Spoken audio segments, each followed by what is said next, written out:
Saudara-saudaraku mansalul muslimin wa jumratal mu'minin ista'inu billah. Allah Subhanahu wa taala telah berfirman ayat 140. A'udzubillahi samil alim minasyaitonir rajim. Wa tilkal ayyamu nudawwiluha bainan nas wa liya'lamallahu alladhina amanu. Bahwa hari atau masa itu Allah putar, saudaraku. Senantiasa berputar di antara manusia. Untuk apa? Agar manusia itu Allah mengetahui, waliya'lamallah, Allah mengetahui siapa di antara kita yang sungguh-sungguh benar beriman kepada Allah Subhanahu wa ta'ala. Tulujul laila fin nahar wa tulujul nahara fil lail. Allah masukkan malam kepada siang, siang kepada malam, hari. Kalau kita lihat, saudaraku, bagaimana bumi mengitari matahari atau revolusi menjadi dasar penanggalan solar atau tahun Masehi. Kita saat ini pada tanggal 14 Februari 2025 sudah di tahun yang baru, saudaraku.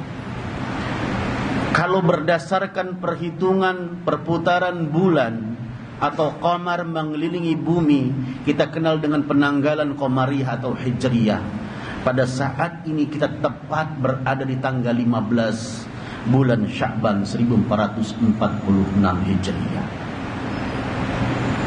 Maka yang harus kita pahami, saudaraku, bahwa Allah dengan kebijaksanaan, dengan rahman dan rahimnya masih memberikan begitu banyak nikmat kepada kita.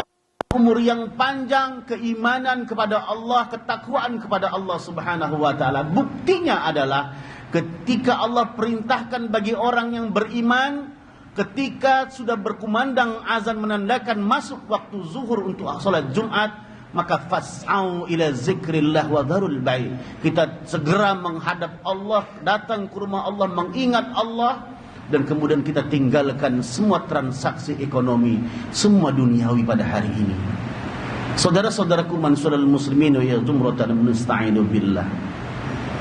Maka ketika kita telah Allah berikan begitu banyak nikmat iman, Islam, sehat, walafiat dan panjang umur, maka Allah memerintahkan kepada kita yang pertama dalam surah Al-Hasyr ayat 18. A'udzubillahi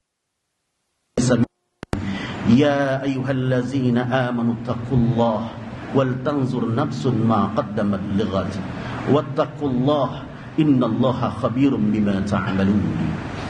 Wahai hamba-hambaku yang beriman, bertakwalah kepada Allah. Kemudian Allah memerintahkan wal tanzur nafsun ma qaddamat lighad, agar kita memperhatikan, mengevaluasi diri, muhasabah diri terhadap apa yang telah kita lakukan untuk ke depan memperbaiki apa yang kekurangan kita telah kita lakukan di hadapan Allah. Dan Allah teruskan firman-Nya, wattaqullah, tetaplah bertakwa kepada Allah. Kenapa? Innallaha khabirum bima ta'malun. Karena sungguhnya Allah Maha mengetahui apa yang telah kita lakukan selama ini, saudaraku. Saudaraku iman saudara muslimin wa yazumratan nasta'inu billah.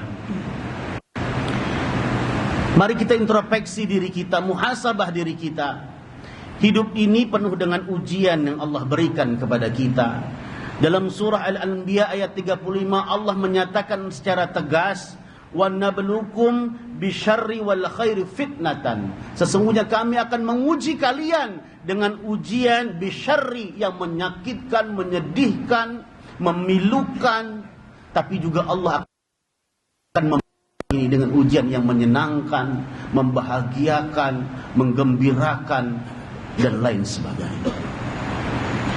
Maka jelas Allah telah menyatakan dalam surah Al-Kabut ayat 2, ahsiban nasu ayyutraku ayyakulu amanna wa hum la yuftanun.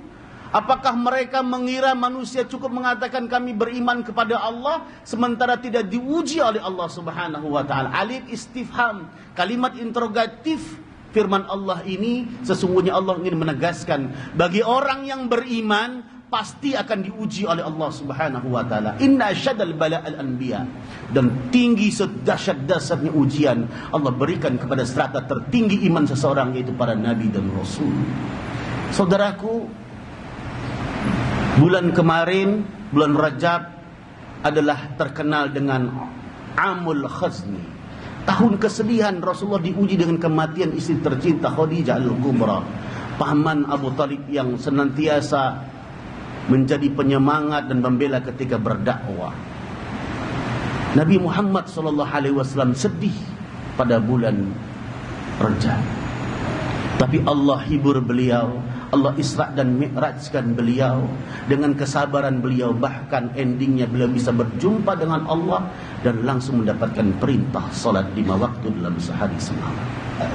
Saudara-saudaraku mansurul muslimin wa zumratul musta'idin, jangan-jangan kita evaluasi, saudaraku, ketika Allah berikan kepada kita kesulitan, baik ekonomi, sakit yang kita derita, istri atau anak-anak kita yang Allah panggil meninggal dunia, orang-orang yang kita cintai, kita masih bisa menjadi hamba Allah.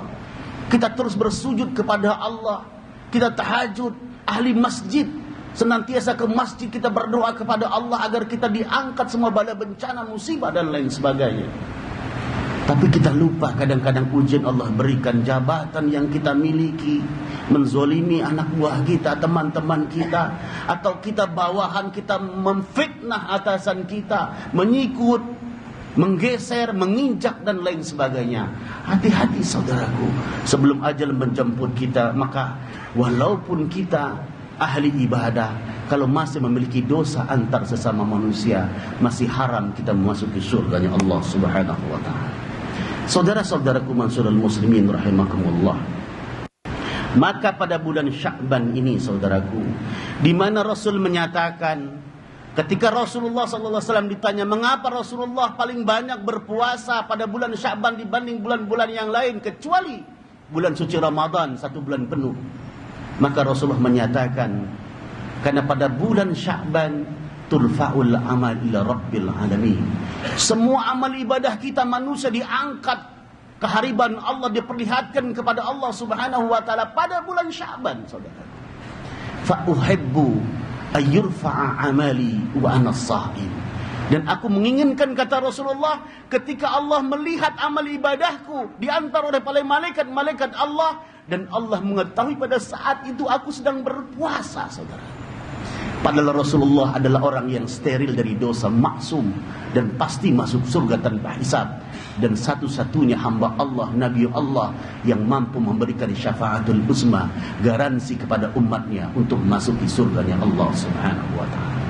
Saudara-saudaraku mansurul muslimin wa yazumratul musta'inu billah, maka momentum Sya'ban ini, saudaraku, fi nisfi Sya'ban, pada pertengahan bulan Sya'ban ini, Rasulullah SAW telah mengingatkan kepada kita bahwa yatalli Allahu azza wa jalla ala khalqih, Allah memperhatikan hambanya